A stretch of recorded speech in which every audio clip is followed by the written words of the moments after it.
thank you all for coming, and it's great to see you out here. It's an honor to host an event like this, because it's been the first time really in the last 1,000 years where it's been legal. Since 500 or so, depending on the country, country after country declared paganism against the law. There's many small groups of people, and that's the way it should be. It's not about building the ultimate army of followers.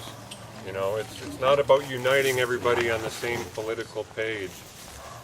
What the priority is all centers around the family, down through the generations, living in harmony with the land. And this is what all these customs reinforce. Human history is read one way, it reads quite tragically.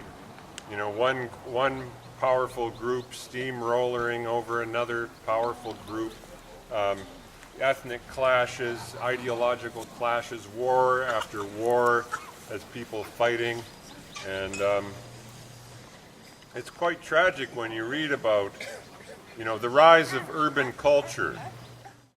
The first cities were built, and that changed human culture forever. And only this year, or last year, more than half of the population on the planet is now living in cities. And this does a strange thing to humans. In city-states and empires, people move around a lot. And so you're often far from your family. In the study of history, you become heartbroken because the church, culture after culture, indigenous peoples around the world, America, South America, Europe was first, Africa, and Central and Australia, everywhere, they came in and destroyed all these tribal cultures, one after another after another. So it's easy to start thinking negatively and start feeling resentment and anger about how could this happen? How could these religious fanatics take over and just slaughter all of these people who didn't agree with them? But the reality is that time marches forward. Time waits for no one. So we can't be dwelling over the negativities of the past.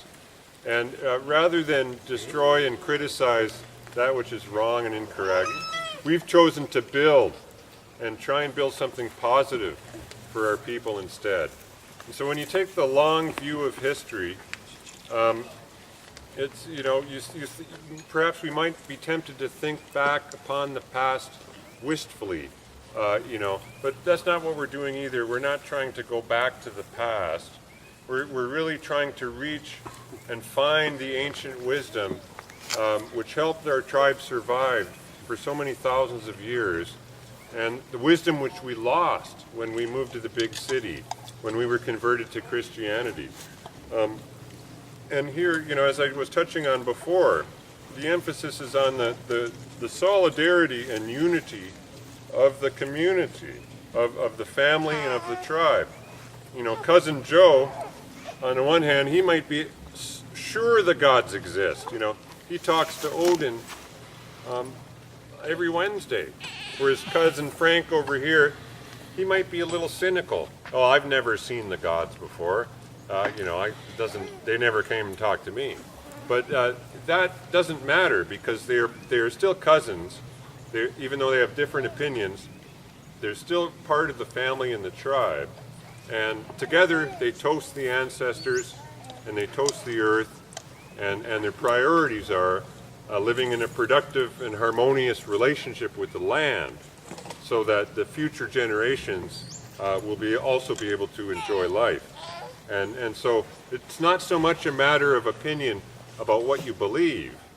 It's more a matter that almost everybody can agree that we have to live in harmony with the earth, and we have to make sure that our families survive down through the generations, and we have to make sure that we leave them something, some natural resources to be able to enjoy.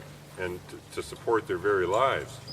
So the idea that you would divide a tribe based on their opinion, if you didn't believe the earth was created in 7 days, I'm off with your head. That's a crazy idea.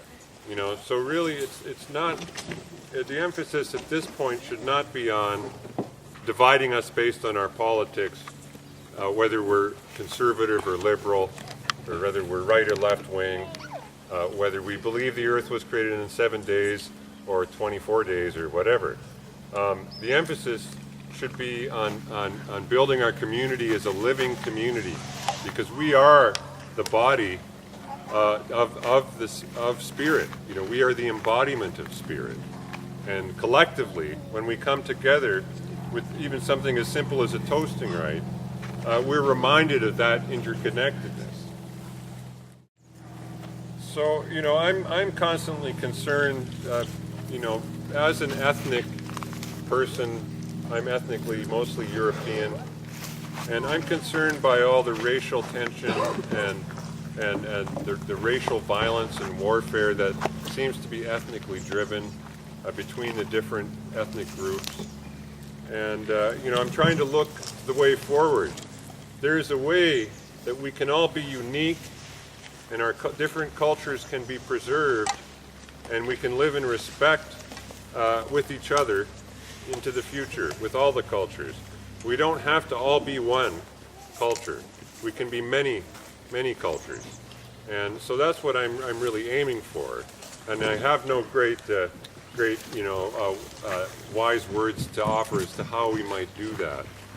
Because no matter how we try, there still seems to be bigotry and intolerance and needless, mindless violence between people based on their skin color or even their opinion.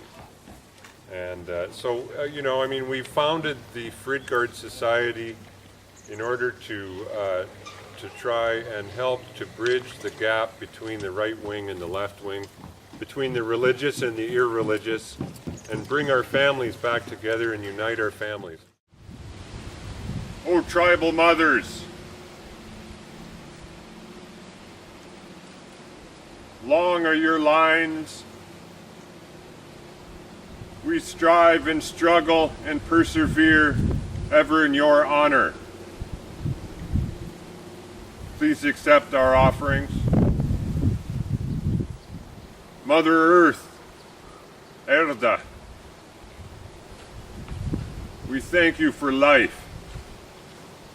Please accept our offerings, a small gift in exchange for the miracles you have brought among us.